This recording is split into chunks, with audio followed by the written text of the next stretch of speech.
the ladder, soldiers of the cross.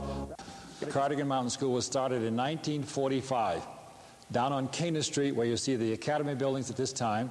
We were started there, and we moved up here in the hill in 1955. When we moved up here in 1955, there was a building which we now call Clark Morgan Hall, and Brewster and Hinman. All the other buildings have been built. All the other progress has been made up here has been made since that date. And I think there's very few mornings that I can't get up at breakfast and say to the boys, it's a beautiful day in New Hampshire. Now, it might be raining, and it might be snowing, and it might be terrible weather. But as I explain to you people, and I explain to them, that if the ticker is moving, and you can get out of bed in the morning, and you can walk to the dining room, and you can walk into this room and be a part of it, that you better be damn lucky. Because you are a part of life. And it is a beautiful day in New Hampshire, and I think it's going to be a fantastic afternoon when we beat Eaglebrook. Thank you for coming.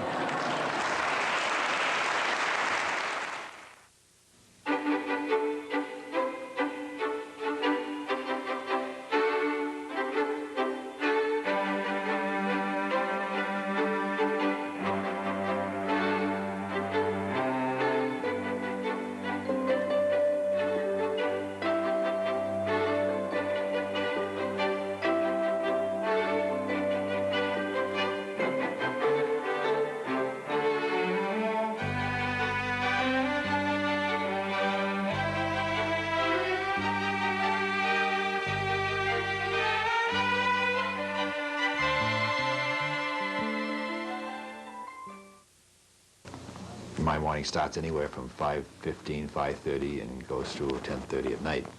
And usually at 5:15, I like to get up and go to the gym for an hour to exercise, because I'm afraid I won't get in any other time of day. And then I come back and have breakfast. And after that, come in the office and have appointments or visit dormitories to check on, see how the dormitories are, and have faculty meetings and what have you. Then I go out and visit the activities in the afternoon. My responsibility here is not only to help them set their goals, but to involve the school. No, let's go back a minute. To bring in to this environment the best teachers that I can possibly find, to surround the boys with the best academics, athletic, religious facilities that will help them grow to become the people eventually that we'd like to see in our world. And I think the success is that we've just given it our entire life. And I think in a private school environment, that if the head of the school does not want to give of himself completely, then it doesn't work. I think the key to it is my family, number one, because they all love being here. My wife, I tell her, loves Cardigan more than she does anything else. If you remember rightly, that particular exercise was an exercise... You're giving of yourself to a young person at a very important time in their lives. And if you can somehow or other keep that spark of the love of learning going and help them to feel good about themselves while they're doing it, that will transfer and continue in their lives. I think there's always help here when you need it. Having the teachers right on campus is a real help. And they're great teachers. I mean, you just ask them and they'll help you anytime. But the West didn't understand this. Britain and France didn't really understand this.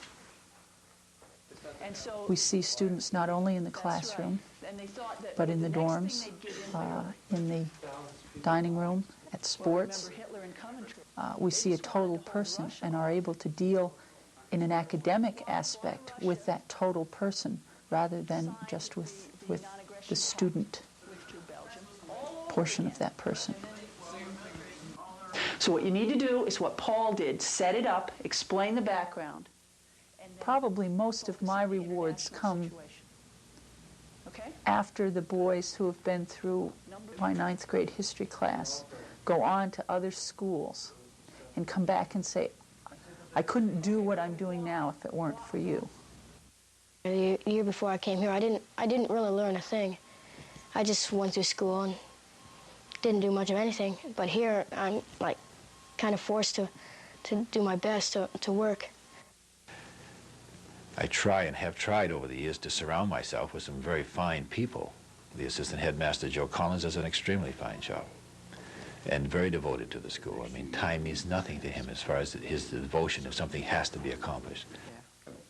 The biggest reward in all of it is working with young people and what you can do with them and help them along the way of life. That's the biggest reward. Before I came over, I was really unorganized. You know, I just did the work with the potential I had. You know, I never used to do much studying.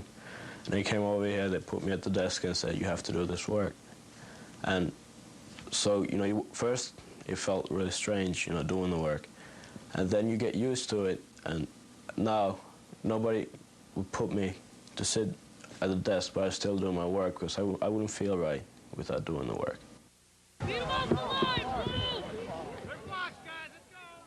When the school was first started, it was strictly an outdoor school, and there were very few indoor facilities for athletics.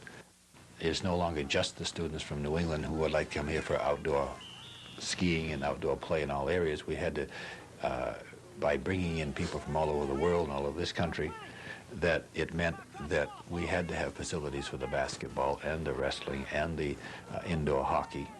And it was very important that we build up that part of their bodies and minds. The school has a very, very strong athletic program, and the boys learn to cooperate with each other. And it's a very important lesson in life. And a lot of times, some of the boys who have difficulty in academics learn that they can be stars on the sports field and then to carry it over into the classroom because they're working with the same people that coach them. And I think that's very important because they see that you can have two roles in life and that you can be a good athlete and take that discipline that you learned on the athletic field and use it in the classroom. They don't try to conform to, well... I think one of Cardigan's biggest strengths is dedication of its faculty, and that they have teachers here that really care about kids. And administration, too. They really care about the kids. But I think that because everyone here has a dedication that the kids develop to the best of their potential, that it all works towards a common goal in the end.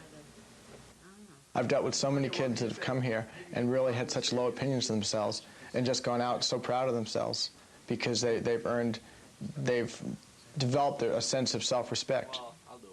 The relationship between the faculty and the student is that the faculty becomes the father, of the home situation, takes care of is the parent. And each master on the campus has 4 or 5 advisees who are responsible to him, and he's responsible to them. And if they have any problem, they take him to him, and he oversees their academic work. He oversees any problems they have on campus.